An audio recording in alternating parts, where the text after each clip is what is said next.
वाराणसी में बुधवार को मिली कोरोना जांच रिपोर्ट के अनुसार 12 कोविड संक्रमित मरीज मिले हैं। बीते 24 घंटे में कोरोना से किसी मरीज की मौत नहीं हुई है।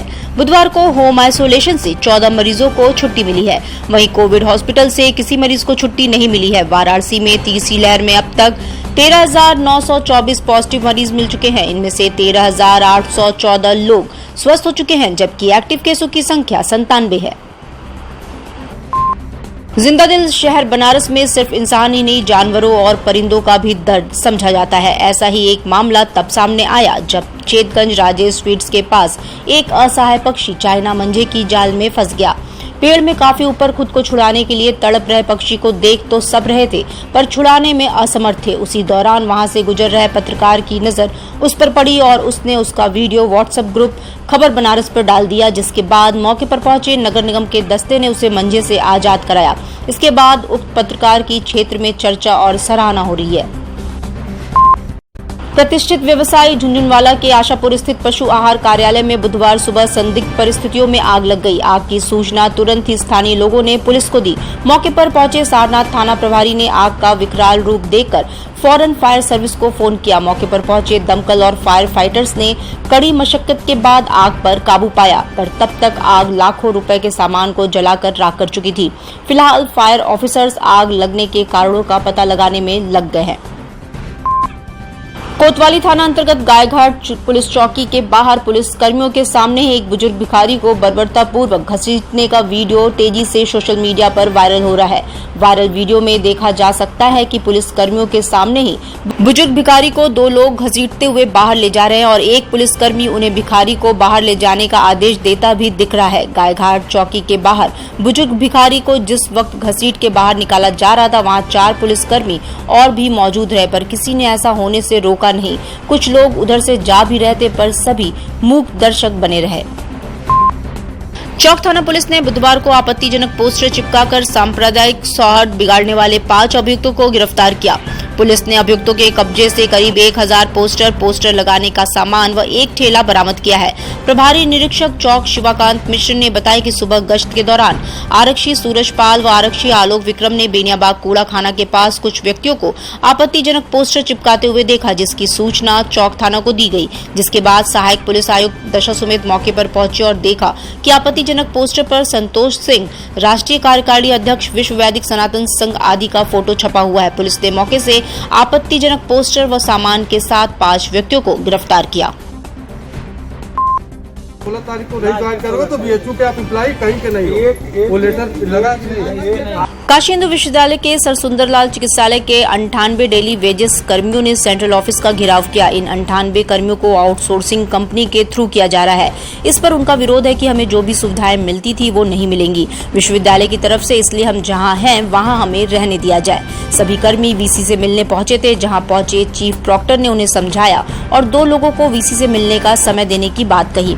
इस संबंध में सर सुंदरलाल चिकित्सालय की डेली वेजेस कर्मी माधुरी सिंह ने बताया कि हम लोग लंबे समय से सर सुंदरलाल अस्पताल में डेली वेजेस पर काम कर रहे हैं। आज हम लोगों को कंपनी में कन्वर्ट कर रहे हैं। उन्होंने कहा कि हम लोगों के साथ कुछ अच्छा नहीं हो रहा है तो कुछ बुरा भी ना हो। हम लोग डेली वेजर हैं तो हम लोग डेली वेजर ही रहे, हम लोग को कंपनी में कन्वर्ट न किया जाए। विभिन्न विभागों में सर सुंदरलाल हॉस्पिटल में है 36 लोगों का, 26 लोगों का, 20 लोगों का, सबका सैंक्शन आया मैंडेज में। केवल हम ही लोगों के सैंक्शन से समस्या हो रही है सबको। अब ये क्या हो रहा है नहीं पता है। पिछली सरकार में निराश्रित महिलाओं को मिलने वाली 500 रुपए प्रतिमाह पेंशन को बढ़ाकर योगी सरकार ने 1000 रुपए प्रतिमाह कर दिया है। इससे निराश्रित महिलाओं में खुशी की लहर है। लगातार हमारे विभाग में नए आवेदन आ रहे हैं, जिनका हम सत्यापन करवा रहे हैं। ये जानकारी उप निदेशक महिला कल्याण जिला प्रोबेशन अधिकारी प्रवीण कुमार त्रिपाठी ने लाइव विनेस से खास बातचीत में दी है। उन्होंने बताया कि मेरे विभाग से पति की मृत्यु के उपरांत निराश्रित महिला पेंशन योजना का संचालन किया जाता है। इस योजना के अंतर्गत वर्तमान में वाराणसी में कुल 61,912 लाभार्थी हैं। अभी हम लोगों ने मिशन शक्ति के अंतर्गत सरकार की मंशा अनुरूप स्वावलंबन कैंप के माध्यम से सभी पात्र महिलाओं को लाभ दिलाने की कवायद चल रही है। देखिए, मेरे विभाग से पति की मृत्यु उपरांत निराश्रित महिला पेंशन योजना का संचालन किया जाता है और इस योजना के अंतर्गत वर्तमान में कुल 61,912 लाभार्थी वर्तमान में हैं और अभी हम लोगों ने आप जैसा कि जानते हैं कि सरकार मिशन शक्ति अभियान भी चला रही है, जो महिलाओं को उनके सुरक्षा और सम्मान को सुनिश्चित करने के साथ उनको स्वावलंबी और इन सारी चीज़ों से जोड़ने के लिए और पात्र महिलाओं को लाभ देने के लिए ये अभियान संचालित है। इसमें स्वावलंबन कैंप और इनके माध्यम से विभिन्न प्रकार से प्रयास करके और सभी पात्र महिलाओं को लाभ दिलाने की कवायद चल रही है।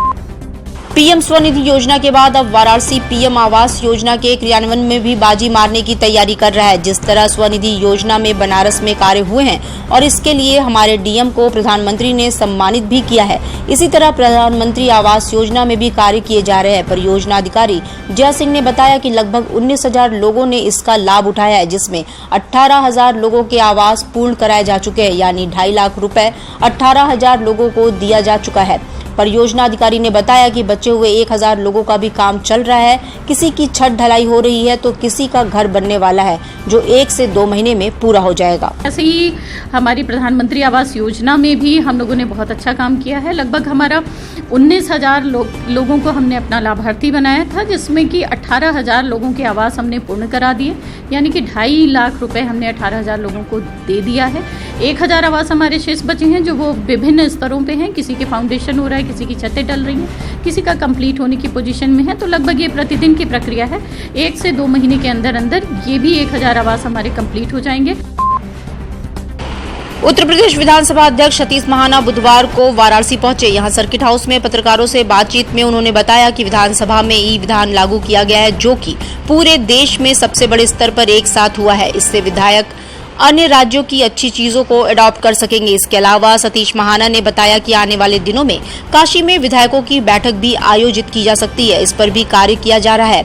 वहीं राजग के राष्ट्रपति उम्मीदवार द्रौपदी मुर्मू को बनाए जाने पर उन्होंने कहा कि देश में जो समानता का भाव, सबका साथ और सबका विकास की बात हमारी सरकार कर रही है, उनका चयन एक जमीनी कार्यकर्ता के रूप में किया गया है और उनको मेरी शुभकामनाएं हैं।